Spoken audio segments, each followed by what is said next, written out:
하나님의 생명을 믿으면 복을 받습니다. 이 말씀을 증거하겠습니다. 하나님은 어느 때든지 당신의 생명으로 우리를 감싸고 있습니다. 이 사실에 눈을 떠야 우리가 힘을 얻습니다. 우리가 마치 어머니 태 속에 있는 것처럼, 양수 속에 있는 것처럼 하나님의 생명 가운데 그렇게 존재하고 있습니다. 그 사실에 눈을 뜨게 되면 우리는 힘을 얻게 될 것입니다. 그러니 우리가 그 하나님의 거룩한 생명이 우리를 영원히 살도록 항상 우리를 붙들고 계시다라고 하는 생명의식을 가지고 살아야, 그래야만 비로소 이 삶에 우리가 자신감이 생기고 승리의 길로 가는 길이 열리게 될 것입니다. 디모데전서 6장 16절에 이런 말씀을 주셨어요. 오직 그에게만 죽지 아니함이 있고 가까이 가지 못할 빛에 거하시고 어떤 사람도 보지 못하였고 또 볼 수 없는 이시니 그에게 존귀와 영원한 권능을 돌릴지어다. 그래서요, 그분이 어떤 분이냐면 그냥 생명으로, 영원한 생명으로 계시면서 그냥 없는 듯 하지만 온갖 힘과 능력을 우리에게 주시는 분이신 거죠. 그분에게 늘 영광을 돌리면서 우리가 살아야 우리가 이 세상에 비로소 모든 문제를 풀어낼 수가 있어요.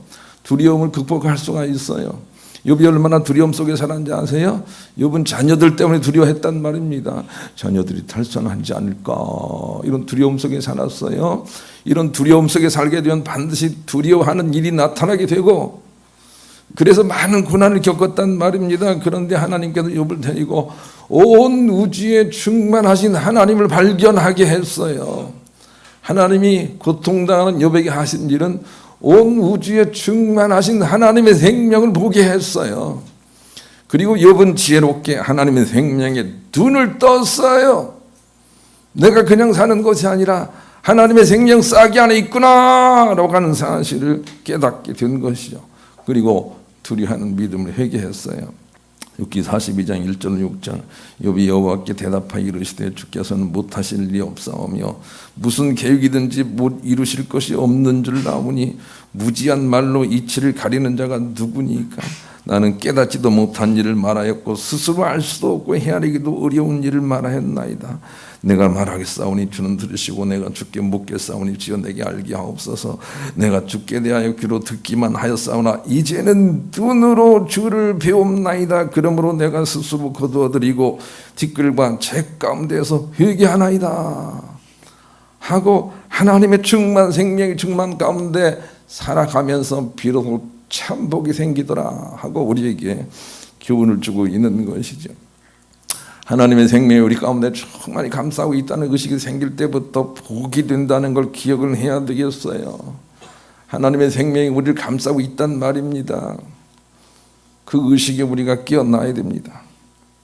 우리 아버지가 90이 넘어서 요양원에 들어가셨는데, 그런데 들어가셔서 첫날에 그렇게 기도를 했대요.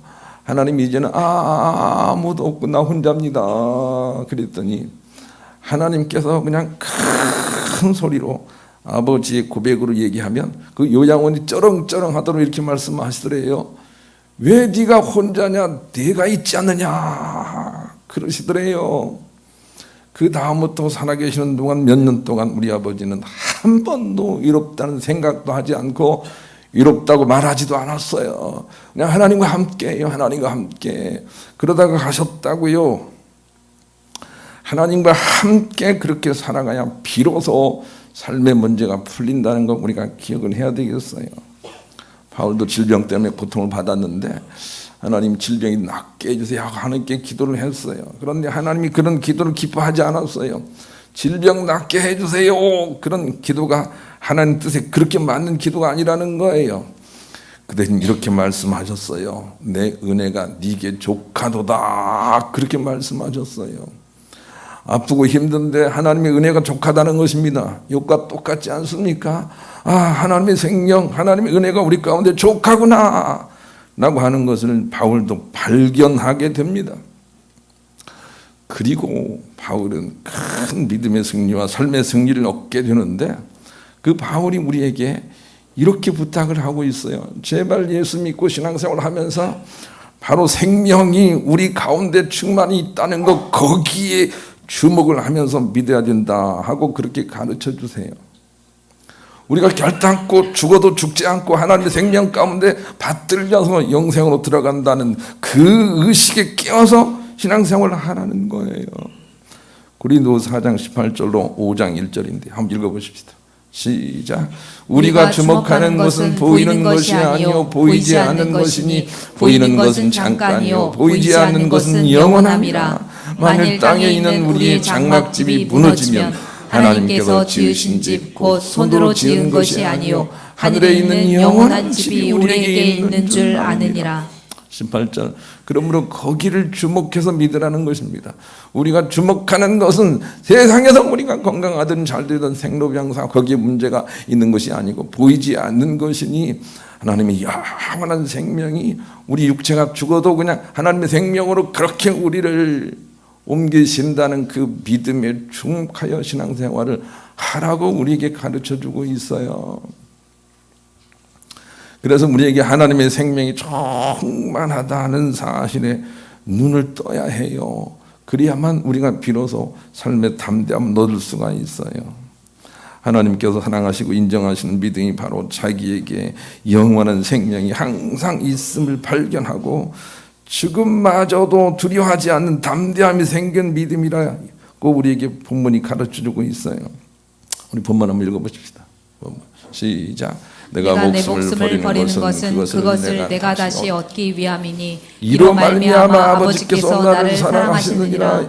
예수님께서 하신 말씀이에요. 그런데 예수님은 죽어도 죽지 않고 생명이 나를 살린다는 사실을 알고 있었고 그리고 그것 때문에 하나님이 사랑하신다는 거예요. 그러니까 하나님이 사랑하시는 믿음은 그 믿음이에요. 산을 옮길 만한 능력의 믿음을 하나님께 사랑하시는 게 아니에요. 하나님께 사랑하시는 믿음은 네가 죽어도 죽지 않는다 라고 하는 생명에 대한 믿음이 있을 때 하나님께 사랑하신다 그 말입니다. 그 믿음이 있는지 우리 자신을 점검해 봐야 되지 않겠습니까? 우리는 하나님의 생명싸게 지금도 쌓여 있습니다. 사도행전 17장 24절 27절 같이 읽어보십시다. 시작. 우주와 그 가운데 있는 만물을 지으신 하나님께서는 천지의 주제시니 손으로 지은 전에 계시지 아니하시고 또 무엇이 부족한 것처럼 사람의 손으로 섬김을 받으시는 것이 아니니 이는 만민에게 생명과 호흡과 만물을 친히 주시는 이심이라. 인류의 모든 족속을 한 혈통으로 만드사 땅에 살게 하시고 그들의 연대를 정하시며 거주의 경계를 한정하셨으니 이는 사람으로 혹 하나님을 더듬어 찾아 발견하게 하려 하심이로되 그는 우리 각 사람에게서 멀리 계시지 아니하도다. 그래서요 우리가 하나님께 충분히 감싸 있다는 믿음을 가지라는 것입니다. 우리가 하나님의 생명으로 충분히 감싸 있다는 믿음을 가져야 됩니다. 어떤 사람들은 삶이 힘들다 그래서 자살을 선택하는데 자살한다고 죽어 없어지는 게 아닙니다. 여러분 오히려 더 악독한 그런 환경 속에 가게 된다는 사실을 안다면 우리는 자살을 선택할 수가 없는 것입니다. 하나님의 생명에 우리가 감싸 있는 것입니다. 그러니 우리가 그 하나님의 생명 속에서 마치 태중에 있는 어린아이처럼 내가 죽지 않은 영생 속에 쌓여있구나 이런 믿음을 가지고 다시 한번 우리가 용기를 내야 됩니다. 그래야 승리할 수 있습니다. 우리에게 고난을 주시는 이유도 바로 그것을 발견하라는 것입니다. 단지 그 한 이유입니다. 신명기 8장 2절로 3절 읽어보십시다. 신명기 8장 2절로 시작. 내 하나님 여호와께서 이 40년 동안에 내게 광야길을 걷게 하신 것을 기억하라. 이는 너를 낮추시며 너를 시험하사 네 마음이 어떠한지 그 명령을 지키는지 지키지 않는지 알려 하심이라. 너를 낮추시며 너를 줄이게 하시며 또 너도 알지 못하는 내 조상들도 알지 못하던 만나를 내게 먹으신 것은 사람이 떡으로만 사는 것이 아니요 여호와 입에서 나오는 모든 말씀으로 사는 줄을 내가 알게 하려 하심이라. 그랬습니다. 광야의 백성들이 60만 3,550명이 불을 받았는데 그런데 그들에게 바로 복을 주지 않고 고난 가운데 훈련을 하셨단 말입니다. 그런데 그 이유가 무엇이죠? 그 이유가 하나님의 입에서 나오는 말씀으로 사는 방법을 가르쳐 주기 위해서 그런 것입니다. 그 하나님의 생명 가운데 우리가 감싸 있다는 사실을 깨닫도록 훈련을 했더라 그 말인 것이죠. 우리도 인생에서 고통 가운데 있는 사람이 있다면 하나님의 뜻은 하나님의 생명으로 네가 감싸 있음을 발견하라고 그런 것이다 라고 이해를 해야 됩니다. 그래야만 우리가 승리로 나갈 수가 있습니다. 욥처럼 바울처럼 그렇게 승리로 나갈 수가 있는 거죠. 내가 하나님의 생명으로 가득 감싸 있다는 것을 깨닫고 아는 것이 지혜요. 이 지혜를 가진 사람은 정말로 날이 갈수록 복된 삶을 열어가게 될 것입니다. 잠언 24장 14절 한번 읽어보십시다. 시작.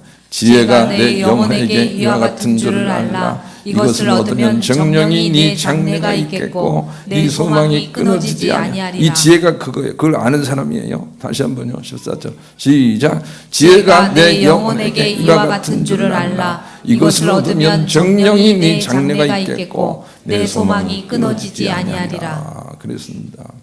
이 시간에도 하나님의 생명이 여러분 가운데 충만한 줄을 믿으시고 그 생명에 의지해서 주 날개 아래서 평안히 회복되는 귀한 시간 될 수 있기를 간절히 축복합니다. 우리 그런 마음으로 86장 복음성가 우리가 주님 품에 있어요. 믿음이 다 같은 믿음이 아닌 것이죠. 생명이 있는 믿음이 있고 생명이 없는 믿음이 있어요. 생명이 없는 믿음은 유익이 없는 거죠. 생명 안에 있어야 되겠어요. 그러기 위해서는 영원한 생명이 있음을 믿고 자신 있게 죽어야 영생에 들어간다는 것이죠. 그래서 예수님께서 내가 십자가를 지고 죽음 가운데 처하는 것은 내가 다시 살 줄을 믿기 때문이다. 내가 스스로 가는 것이다. 이렇게 말씀을 하고 계세요. 본문에서요. 본문 한번 보여주시죠. 본문. 내가 내 목숨을 버리는 것은 그것을 내가 다시 얻기 위함이니 이 죽음이 필요해요.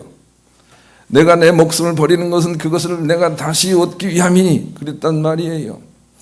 그래서 철비철하게 대충 믿다가 겁을 내면서 내가 죽으면 어떻게 되지 잘 모르겠다 그런 사람들이 좋은 땅에 가는 게 아니란 말입니다. 내가 죽어도 나는 천사의 손에 받들려서 아름다운 하나님 품에 있을 것이다. 이런 믿음을 가지고 담대하게 죽어야 그래야 생명으로 나갈 수 있다는 거 우리가 기억을 해야 됩니다.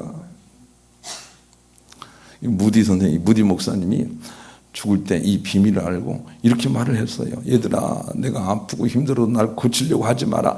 나는 결단코 좋은 데 가는 것이니 나를 살려고 하지 말라 그랬단 말이에요.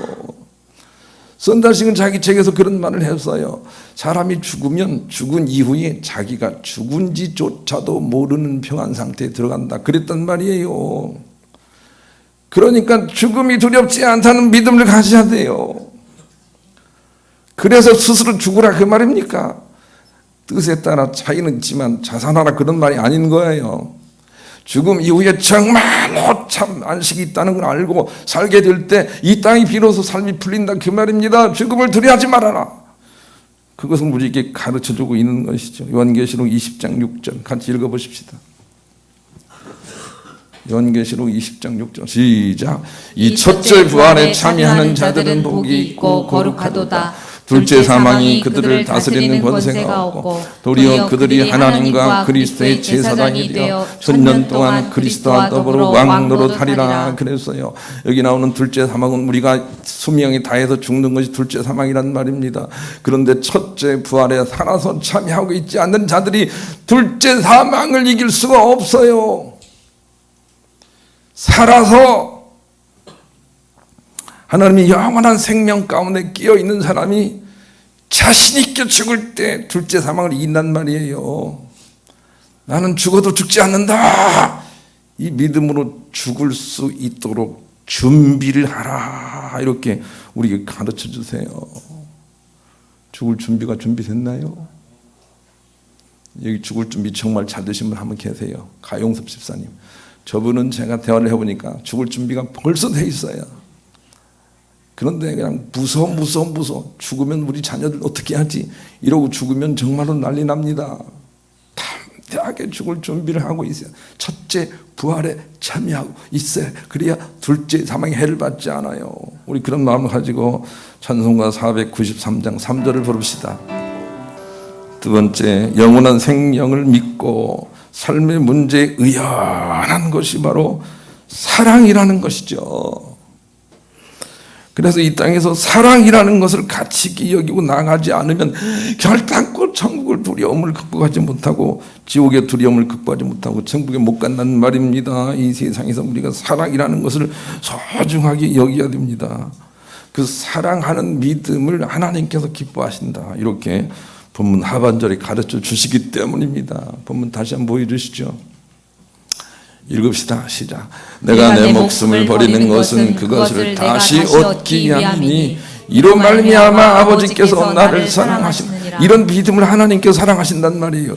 그런데 요한복음 14장 21절에는 이런 다른 표현을 하고 계세요. 한번 읽어보십시다. 시작. 나의 계명을 지키는 자라야 나를 사랑하는 자니 나를 사랑하는 자는 내 아버지께 사랑을 받을 것이요 나도 그를 사랑하여 그에게 나를 나타내리라. 하나님이 사랑하시는 믿음을 가진 사람은 하나님의 계명, 예수님의 계명을 지키는 사람이고 예수님의 계명은 너희가 서로 사랑하라 라고 했단 말입니다. 그러니까 말씀처럼 우리가 살아서 부활에 참여하기 위해서는 서로 사랑을 할 수 있어야 된다는 말입니다. 그것을 하나님께서 기뻐하신다고요. 고린도전서 13장 사랑장 아닙니까? 그런데 거기 그렇게 말씀하셨어요. 전사의 말을 한다 할지라도 사랑이 없으면 아무것도 아니요. 내가 산을 옮길 만한 믿음이 있을지라도 사랑이 없으면 내게 아무 유익이 없다 그랬단 말입니다. 서로 사랑하지 않는데 어떤 일을 해도 하나님께 기쁨이 되지 않아. 하나님이 그런 믿음을 사랑하지 않는다. 그렇게 말씀을 하고 계신다. 그 말입니다. 그러니 사랑하려고 노력을 해야 됩니다. 나는 부족하여도 사랑하려고 노력을 해야 됩니다. 그런 사람들이 천국에 갈 수 있는 것이죠. 그래서 사랑이 무엇이냐라고 물으면 눈물의 씨앗이다 이렇게 대답하지 말고 사랑은 이런 것이다. 무엇입니까? 하나님 의지하고 삶의 문제에 의연한 것이다 하고 고린도전서 13장 4절로 7절에 가르쳐 주세요. 하나님을 의지하고 삶의 문제에 의연한 것, 그게 사랑이에요. 그것을 연습해 놓지 않고 죽으면 아무리 발버둥 쳐도 좋은 곳에 갈 수 없다는 거 우리가 알진데 사랑이 얼마나 소중한지 몰라요. 서로 사랑하려고 애를 써야 해요. 그래야만 우리가 승리로 나갈 수가 있는 것이죠. 죽음 이후에 대하여 썬다시 제가 알기로는 가장 큰 전문가라고 할 수가 있습니다. 썬다시 공부하면 죽음 이유가 환하게 밝아져 옵니다. 그가 쓴 책 속에 한 부분이 이렇습니다. 사람의 영혼이 육체 중에 머물러 있는 것은 아기가 어미의 태중에 있는 것이나 병아리가 알 속에 있는 것과 매우 흡사합니다. 어미나 어미 닭은 소신을 가지고 새끼를 품으며 출산과 부활을 기대하고 온기를 전해주고 있습니다. 이 온기가 바로 성령과 같은 것이니 신자는 성령이 다사함을 예민하지 말고 안심하여 출산을 꿈꿔야 합니다. 정작 인생은 출산 이후에서야 비로소 시작이 되는 것입니다. 라고 이 죽음 이후 출산 우리의 생명 그것을 이렇게 설명하고 있습니다. 그러니 우리가 하나님의 생명에 감싸 있다는 걸 깨닫는 것 그것이 우리가 출산하는 길이라는 걸 우리가 기억을 해야 합니다.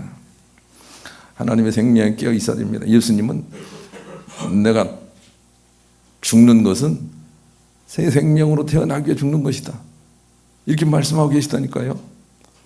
얘들아 내가 죽는 것은 여러 번 얘기했잖아. 내가 죽는다고. 그런데 새 생명으로 태어나기 위해서 죽는 것이야. 예수님이 이렇게 하셨어요. 우리도 그런 믿음이 있어야 된다는 말입니다. 범사의 죽음이라는 것이 얼마나 많은 생명으로 우리 가운데 열매를 맺게 하는지 기억을 해야 되는 것입니다. 우리가 고난 중에 가장 먼저 발견할 요소는 우리가 생명싸게 쌓여 있다는 것입니다. 이사야 57장 1절로 2절 같이 읽어보십시다. 이사야 시작. 의인이 죽을지라도 마음에 두는 자가 없고 진실한 이들이 고도감을 당할지라도 깨닫는 자가 없도다. 의인들은 악한 자들 앞에서 불려가도다.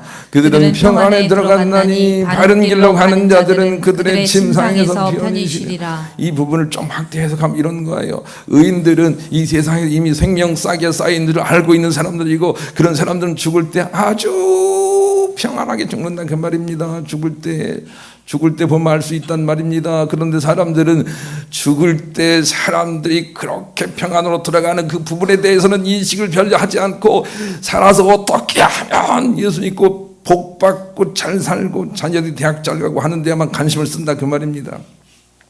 의인들이 죽을지라도 그 죽는 현장에 마음을 두는 자가 없다고요. 기억을 하시길 바라요. 생명에 대한 담대함을 가지고 담대하게 죽음을 맞이하는 사람들이 저 안식에 들어간다는 거 우리가 기억할진데, 지금 우리는 하나님의 생명 싹이 안에 있다는 이 의식으로 끼어 있어야 됩니다. 거기에서부터 우리가 삶의 담대함을 얻을 수가 있기 때문에 참복도 생기게 되는 것이죠. 거기에서부터 다시 시작해야 삶이 살아납니다. 그래서 마태복음 6장 33절에 너희는 먼저 그의 나라와 그의 의를 구하라 그렇게 말씀하신 거예요. 그리하면 모든 것을 너에게 더하시리라고 말씀하신 것입니다. 그의 나라를 먼저 구해야 됩니다. 그래야 삶의 문제가 풀린다는 말입니다. 죽어도 하나님의 생명이 나를 영원한 좋은 곳으로 인도해갈 것이다 하고 먼저 이 죽음에 대하여 마음을 텅 놓아야 합니다. 그래야 삶이 풀린다 그 말입니다. 거기에서 삶이 자꾸 생명력으로 솟아나게 된다 그 말입니다. 그래서 그 담대함이 생긴 만큼 삶도 아름답게 변화된다라고 하는 사실을 꼭 기억을 하셔서 하나님의 생명에 눈을 뜨시길 바라고, 그것 때문에 자신감이 생겨서 세상 일을 사소하게 여기다가 오히려 크게 하나님의 능력을 체험하시는 여러분 될 수 있기를 우리 주님의 이름으로 간절히 축원합니다.